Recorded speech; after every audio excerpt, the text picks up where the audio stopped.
Hi friends, good evening. Welcome to money vlogs. ఈరోజు పిల్లలు ఎంతో ఇష్టపడుతున్న మంచూరియా అడిగారని చెప్పి ఈరోజు పార్సల్ తీసుకెళ్దామని మంచూరియన్ షాప్కి వచ్చాము. ఇక్కడ మంచూరియా చాలా బాగుంటుంది, చాలాసార్లు తీసుకున్నాము. ఇతను ఎంత ఫాస్ట్గా ఎంత ఈజీగా చేస్తున్నాడో చూడు ఫ్రెండ్స్, చాలా బాగుంటుంది.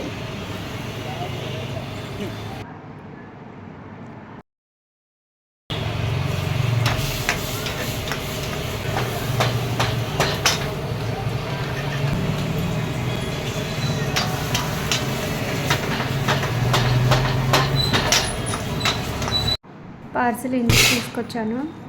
ప్లేట్లో సర్వ్ చేస్తున్నాను. ప్లేట్లో సర్వ్ చేసిన తర్వాత ఆనియన్స్ కూడా వేసుకుందాము. పిల్లలు వచ్చారు, ఈలోగా ఇచ్చాను. వాళ్ళు చూడండి ఎంత ఇష్టంగా తింటున్నారో. మంచూరియా అంటే పిచ్చి, ఇద్దరు బాగా ఇష్టపడతారు. బాగుంది అంటున్నారు. Okay friends, bye friends.